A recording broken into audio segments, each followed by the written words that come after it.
G'day and welcome to the Niggly Newscast. It's the Diggity Doodah, Dr. Papatoe Panther, Mr. Slippers, and I'm here to offer a little rugby league spiel, a little yarn, a little podcast episode of the Newscast Rugby League edition. It's just going to be me talking through some rugby league matters, and I'll introduce that topic in a second. Yesterday I recorded a Black Caps podcast just touching on their T20 series against England. We got Game 3 today. I'm recording this on Tuesday morning.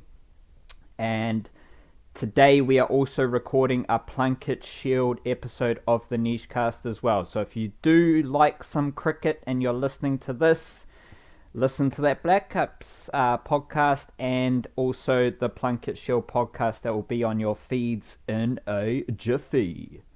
Also written all about the Black Caps, also written all about the Plunket Shield and all other sports that the Newscast is all over. Haven't offered a rugby league episode of the Newscast in a while, and that is largely intentional. What I don't like about rugby league, and specifically the NRL, is just the bullshit that goes on over summer.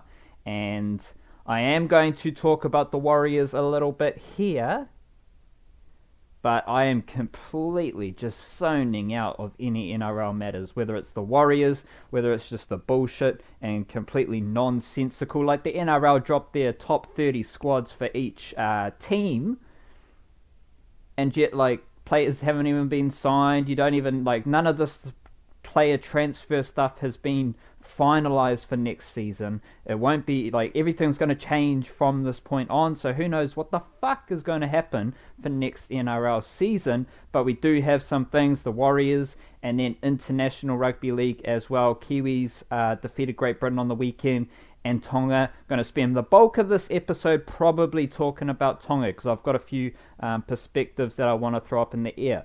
What I will say, for anyone with a slight interest in the Warriors, you may have heard I've said this on a podcast with the wild card, so maybe you have heard it, maybe you haven't heard it. I just think the Warriors are cursed.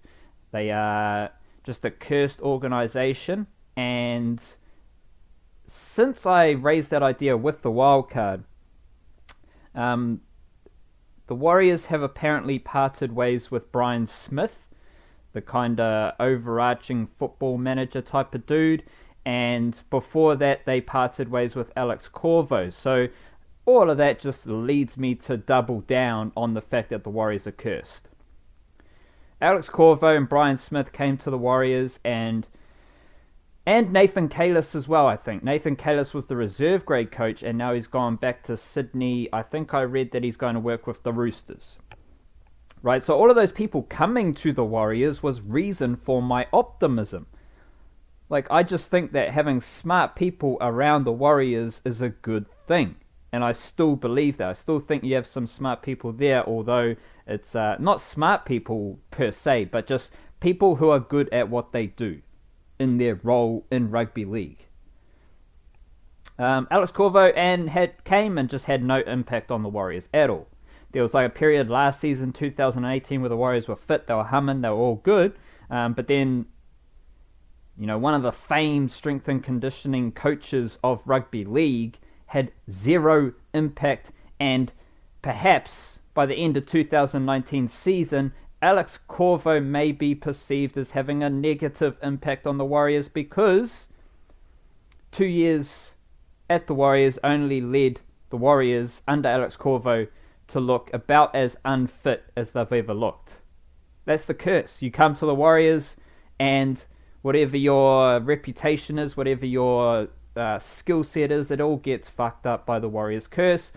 Brian Smith, someone with a extensive background in rugby league, who one would assume just makes solid rugby league decisions. He's parted ways with the Warriors as well. Cursed.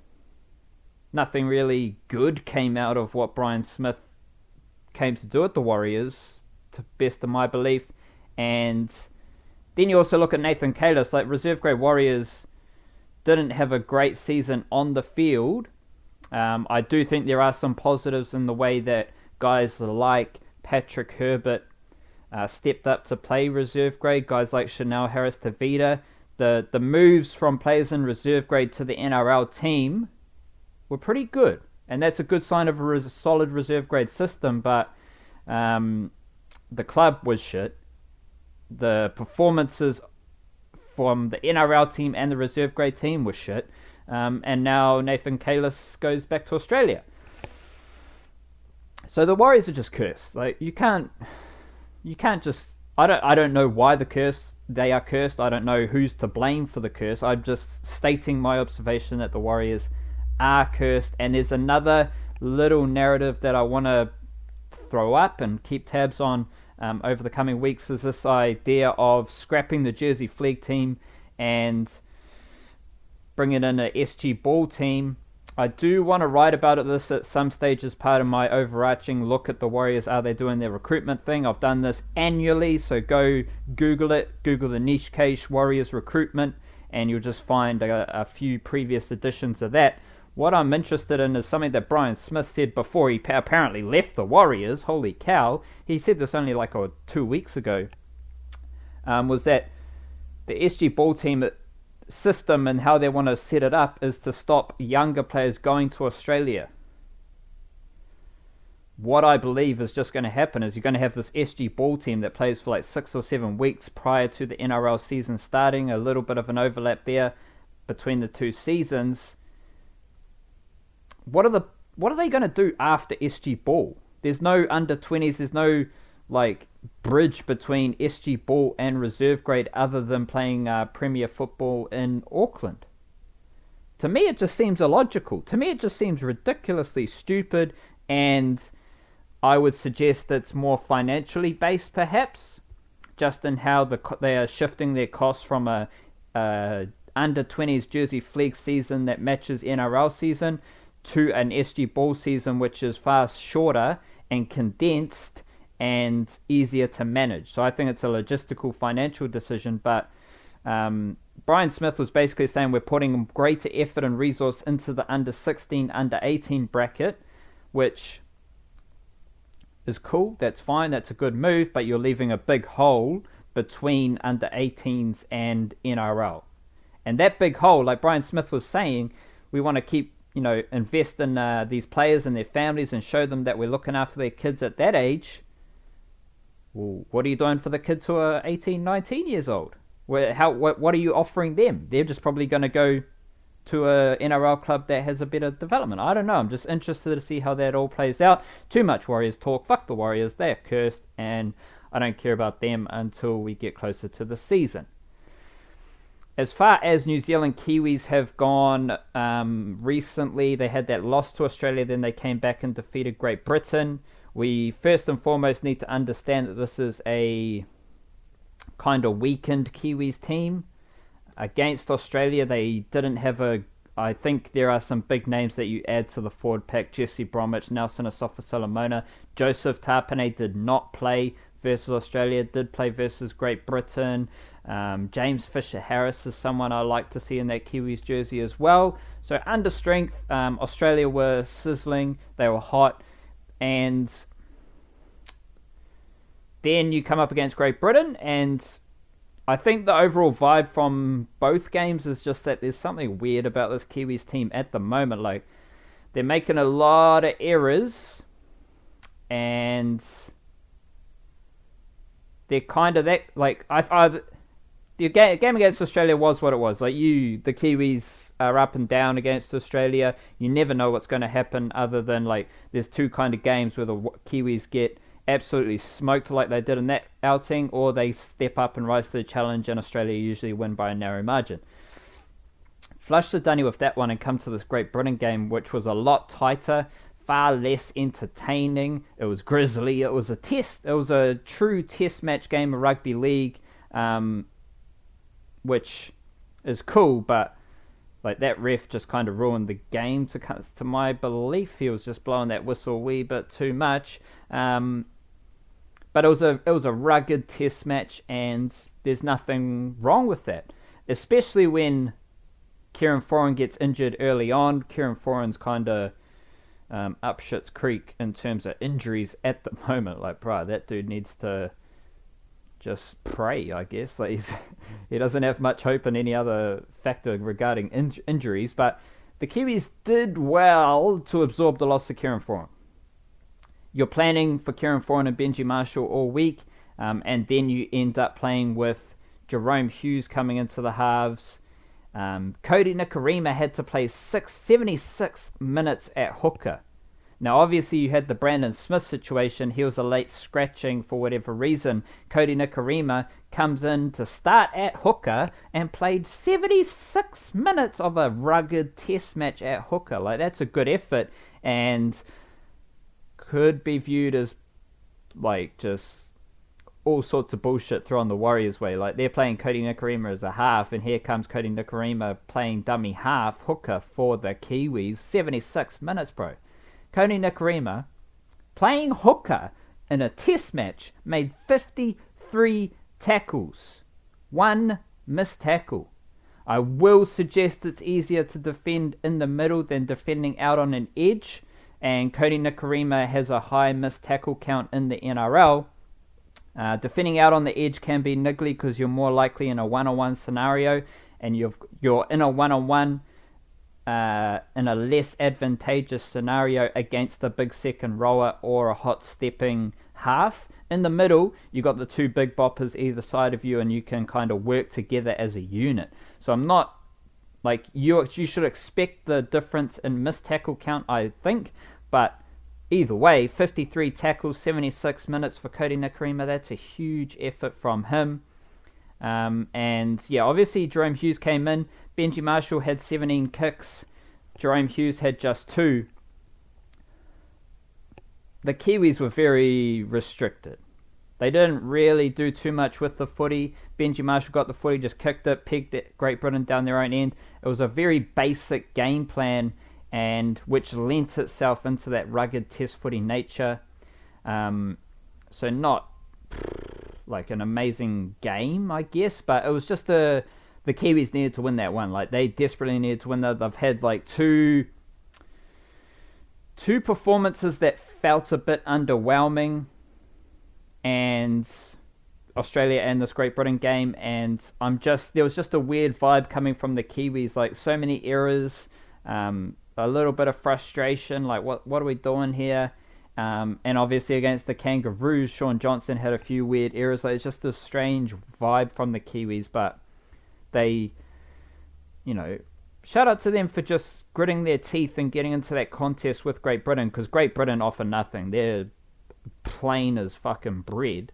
Like, they're not doing any razzle-dazzle with the footy or anything exciting. They are there to grind teams down, and that's why they lost to Tonga, and that's why they've lost to New Zealand here. So it felt like Great Britain dragged the Kiwis into their type of game. And the Kiwis were happy to oblige, because they've got experienced players who know what you need to do in International Rugby League to win games. Like State of Origin, it's different to the NRL.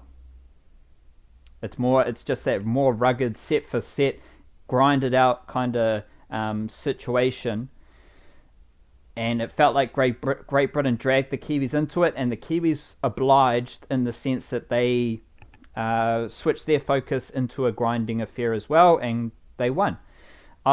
Before these internationals, I mentioned, the scope of kind of legendary status that is available to a couple of these Kiwis. The fact that Benji Marshall is still playing international footy, job done. He's doing a serviceable job for the Kiwis at this stage of his career, bro. This dude is the greatest rugby league player Aotearoa has ever produced. But Roger Tuivasa, Sheck, holy cow, 80 minutes, 22 runs, 234 metres. That's over 10 metres per run, and over 20 runs. That's a crazy stat. That one, he had that try assist with the line break down the right edge, little flick pass out the back to Jermaine Sako, I believe. 9 tackle busts, 2 offloads, That's Roger Tuivasa-Sheck just hitting that neck level. He was the best player versus Australia last week. He was the best player versus Great Britain this week. Roger Tuivasa-Sheck is performing to a legendary Kiwis status. Shout out to him. Shout out to Roger Tuivasa-Sheck and what he's offering. I like Shans Nickel-Klokstad's doing a good job at centre. His defence. I really like Shans Nickel-Klokstad's defence at centre. 4 missed tackles in that game, but I just like what he's doing at centre, and especially how physical he is in the contact. And the Kiwis are a physical team at the moment as well. They certainly rip into those tackles. And then I've just got this super kind of nerdy note about Jermaine Sako. I've also got a note, Joseph Tapine just seems to be used more in defence than with the footy. That's something I noted with the Canberra Raiders. He's a fantastic runner of the footy, but Joseph Tapine's defence, this is why he started at lock forward in this game. Joseph Tapine's defence is slept on. I think right now, he's more of a defensive middle forward than an offensive middle forward, which doesn't do his skill set justice. I love Joseph Tapine, what he does with the footy, but I noted this in the back end of the NRL season with Canberra Raiders, and now I've seen it with the Kiwis. Joseph Tapine, what did he have? How many minutes did he have in this game? Bear with me here. He played 44 minutes in the middle. He only had 7 runs for 51 metres, but he racked up 31 tackles. So there's a greater leaning towards his defensive numbers than his offensive numbers. But yeah, Jermaine Sako, just in a wider discussion, it feels like Jermaine Sako is someone who will move to fullback or in the halves. And I say this because, well, I know for a fact that Jermaine Sako, I think his debut for the Broncos came at fullback, and I know for a fact that he played in the halves for the junior Kiwis, and he was also kind of a first 5, second 5 player back in rugby union in Christchurch before he got snapped up by the Cronulla Sharks. And you'll see Jermaine Sako, he did the goal kicking in this game. I think he'll keep the goal kicking, but he does a lot of the kind of kicks for touch. That's because he's got a background in kicking a rugby ball. Jermaine Sako has grown up as a rugby union playmaker. Then he moved to the Cronulla Sharks. He played fullback. I think he played centre as well. And he was selected for the junior Kiwis in the halves. Jermaine Sako's NRL opportunities have come on the wing, but Jermaine Sako is too skillful to be a winger. I believe Jermaine Sako will become an option at fullback for the Broncos, and I wouldn't be surprised if there's some opportunities in the halves down the track, but you're seeing greater responsibilities for Isako at the Kiwis level outside of just what a winger does. Like, Ken Mamalo offers a skill set as a winger. Nothing wrong with that. That's his skill set, and he does it at an extremely high level, as he is doing for the Kiwis. Like, Ken Mamalo, one of the best wingers in the world, hands down. Jermaine Sako has a different skill set based on that rugby union background, based on doing a lot of kicking the footy, and that's evident now at the Kiwis level in just the little responsibilities Isako has, whether it's goal kicking, whether it's kicking for touch, or any other kind of kicking duties, passing duties. Just look for little Isako involvements next weekend. Rightio, let's finish with Tonga, who defeated Australia prior to the Great Britain game. I wrote like a preview of Tonga's international window, just kind of saying Tonga needs to win a game. Because after all the hype of the World Cup, Tonga fizzled a bit. They lost to Australia last year, and then they lost to the Kiwis mid-season this year. And then going up against Great Britain, I was like, Tonga needs to gain some ascendancy back in this situation. And they've done exactly that. They defeated Great Britain, they defeated Australia, and they were fantastic. Like, some of these numbers, holy shit, the bed. Jason Taumalolo, 18 runs, 188 metres. Siosua Tokiaho, 21 runs, 183 metres. Adam Whanua Blake, 16 runs, 165 metres. But anything more than what they're doing on the field, what they're doing like performance-wise, I am more interested in the wider Tongan situation, and this is my perspective that I want to offer to anyone listening, to you, that I don't think's being really talked about, is that Tonga are doing this as the Tonga Invitational. And anyone who would think that the Tongan situation is just sorted at the moment, I would suggest otherwise. I would suggest that the section of the Tongan community, I don't really know how else to phrase it other than the Tongan community. So the wider Tongan community, I believe, is split into those who are supporting the Tongan Invitational, which I would also suggest is the vast majority, and then there's another section of the Tongan community who are more connected to the politicians and the people who have some standing in the Tongan community of power, or they think they have a position of power, because they probably, it's just a political, like, fuck, anyone in power these days isn't in power, because the power's with the fucking people. And that's what we're seeing with the Tongan Invitational, because they are winning games in spite of the Tongan Rugby League board. The Tongan Invitational has just defeated Great Britain, just defeated Australia, without any support from the Tongan governing body. The Tongan Invitational are playing in a uniform that is full of sponsors, in spite of no support from their governing body. So that means that the Tongan Invitational, they've got enough money to, fund this whole 2-week, 3-week period. Even going back to the 9, so it's kind of like a 3-week, 4-week period. And they are supporting their players, they are supporting the support staff, they've got a wider squad. We're seeing younger players come into this Tongan setup as well. Got someone like Whanatasi Niu, who's getting just time with the squad. So this Tongan Invitational group, koutoa, just from a very basic outside perspective, they appear to have enough money to fund this 4-week period. And I'm just not saying like buying, the hotels for the players and ensuring that the players have enough money to get food, and just as anyone should be reimbursed. Like, obviously the Tongan players have always given up the bigger money available from Australia and New Zealand Rugby League, but you still get like little bits of money for food. You still get like the per day kind of food budget, whatever it is. You get the hotels.